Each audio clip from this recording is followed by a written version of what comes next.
আজকে আমরা এমন এক মেগা প্ল্যান নিয়ে কথা বলতে যাচ্ছি যা বাংলাদেশের অর্থনৈতিক ভবিষ্যৎকে পুরোপুরি বদলে দেওয়ার ক্ষমতা রাখে, আর এর নাম দেওয়া হয়েছে দ্য গোল্ডেন কোস্ট।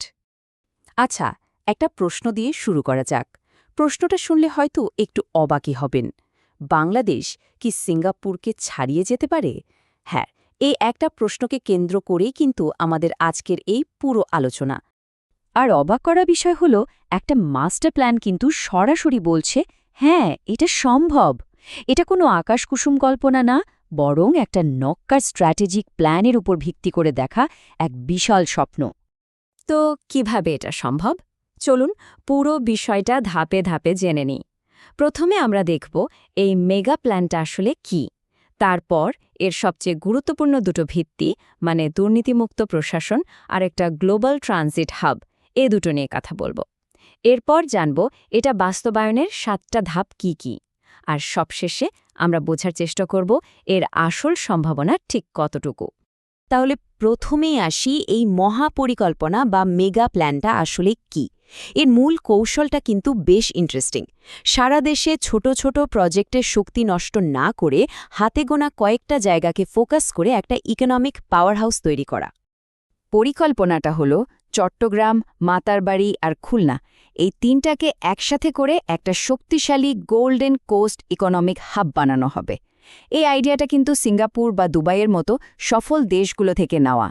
ওরা যেমন একটা বা দুটো শহরকে কেন্দ্র করে অবিশ্বাস্য উন্নতি করেছে, ঠিক তেমনই একটা মডেলের কথা এখানে ভাবা হচ্ছে। এখন আমরা আসছি এই পুরো প্ল্যানের একেবারে মূলে, এমন একটা ভিত্তি যেটা ছাড়া হাজার হাজার কোটি টাকার প্রজেক্টও কিন্তু কোনো কাজে আসবে না। আর সেই ভিত্তিটা হলো 100% দুর্নীতিমুক্ত প্রশাসন। এই প্ল্যানের মূল ভাবনাতেই একটা কথা খুব পরিষ্কার করে বলা আছে, যে কোনো বড় প্রকল্পের সবচেয়ে বড় শত্রু হল দুর্নীতি আর আমলাতন্ত্র। এই একটা কথাই বুঝিয়ে দেয় যে স্বচ্ছতাকে কেন সবচেয়ে বেশি গুরুত্ব দেওয়া হচ্ছে। তো এই দুর্নীতিমুক্ত প্রশাসন কিভাবে হবে? দুটো সহজ স্টেপের কথা বলা হয়েছে। এক, প্রশাসনিক দায়িত্বে এমন লোকদের আনতে হবে যাদের নৈতিকতা নিয়ে কোনো প্রশ্ন উঠবে না। আর দুই, ঘুষ, স্বজনপ্রীতি আর লাল ফিতার হয়রানির বিরুদ্ধে একদম জিরো টলারেন্স। কারণটা খুব সহজ, বিদেশি বিনিয়োগকারীরা যখন দেখবে এখানকার সিস্টেমটা পুরোপুরি স্বচ্ছ, তখন তারা বিনিয়োগ করতে দ্বিতীয়বার ভাববে না। ওকে, তো প্রশাসনের ভিত্তিটা তো মজবুত হলো। এবার আসা যাক দ্বিতীয় স্তম্ভে, মানে বাস্তবে কি কি তৈরি করা হবে। কিভাবে আমাদের উপকূলীয় এলাকা একটা গ্লোবাল ইকোনমিক ইঞ্জিনে পরিণত হবে। লক্ষ্যটা একদম পরিষ্কার, বাংলাদেশের উপকূলকে এমন এক গ্লোবাল ট্রানজিট হাবে পরিণত করা যেটা সরাসরি সিঙ্গাপুর, দুবাই বা কলম্বোর সাথে পাল্লা দেবে। ভাবুন তো একবার, আন্তর্জাতিক বাণিজ্যের জন্য বাংলাদেশ হয়ে উঠবে অন্যতম প্রধান একটা রুট। এখন প্রশ্ন হলো, এত বড় স্বপ্ন সত্যি হবে কিভাবে? এর জন্য কিন্তু একটা 7 দফা অ্যাকশন প্ল্যানও আছে। চলুন এক এক করে দেখি কি সেই 7টা ধাপ। প্রথম আর সবচেয়ে জরুরি কাজ হলো আমাদের পোর্টগুলোকে আরও গভীর করা। চট্টগ্রামের বে টার্মিনাল প্রজেক্টটা দ্রুত শেষ করতে হবে। তাহলে ওই যে বিশাল বিশাল জাহাজগুলো, যেগুলোকে মাদার ভেসেল বলে, সেগুলো সরাসরি চট্টগ্রাম বন্দরেই আসতে পারবে। এর সাথে মাতারবাড়ি গভীর সমুদ্র বন্দরেরও একটা দারুণ সংযোগ তৈরি করতে হবে। এই স্লাইডটা কিন্তু খুব ইন্টারেস্টিং। এখন একটা জাহাজ বন্দরে এসে মাল খালাস করে ফিরে যেতে কয়েকদিন লেগে যায়। লক্ষ্যটা কি জানেন? এই সময়টাকে কমিয়ে মাত্র 1 থেকে 2 দিনে নিয়ে আসা, মানে আন্তর্জাতিক স্ট্যান্ডার্ডে পৌঁছানো। এর মানে কি? সময় বাঁচবে, খরচ কমবে আর ব্যবসা বাড়বে হু হু করে। তৃতীয় ধাপটা হল আমাদের ভৌগোলিক অবস্থানকে কাজে লাগানো। নেপাল, ভুটান বা ভারতের উত্তর পূর্বাঞ্চলের মতো জায়গাগুলোর জন্য আমাদের বন্দরগুলোই হবে মূল গেটওয়ে। মানে আমরা শুধু নিজেদের জন্য কাজ করব না, পুরো অঞ্চলের বাণিজ্যের লাইফলাইন হয়ে উঠব। 4 নম্বর ধাপে আসছে ডিজিটালাইজেশন।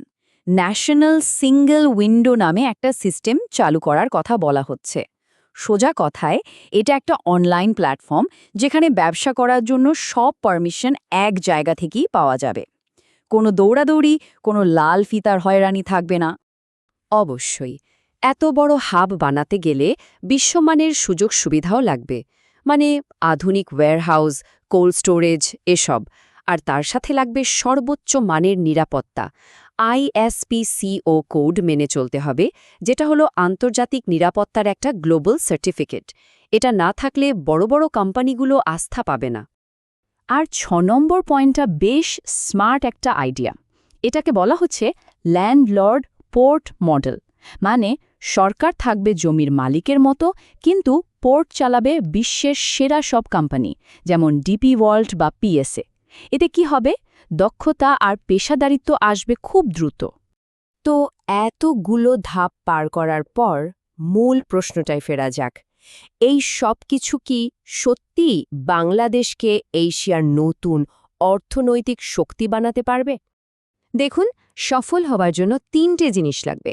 আমাদের দারুণ ভৌগোলিক অবস্থান তো আছেই, সাথে লাগবে দুর্নীতিমুক্ত প্রশাসন আর বিশ্বমানের একটা ট্রানজিট হাব।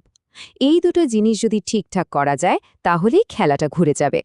তাহলে শেষ প্রশ্নটা এটাই, এই প্ল্যানটা কি বাংলাদেশকে শুধু সিঙ্গাপুরের মতো একটা দেশ বানাবে, নাকি পুরো এশিয়ার অর্থনীতির নতুন ইঞ্জিন বানিয়ে দেবে? ভবিষ্যৎ কিন্তু নির্ভর করছে এই প্ল্যানটা কতটা সফলভাবে বাস্তবায়ন করা যায় তার উপর। ব্যাপারটা নিয়ে ভাবার মতো, তাই না?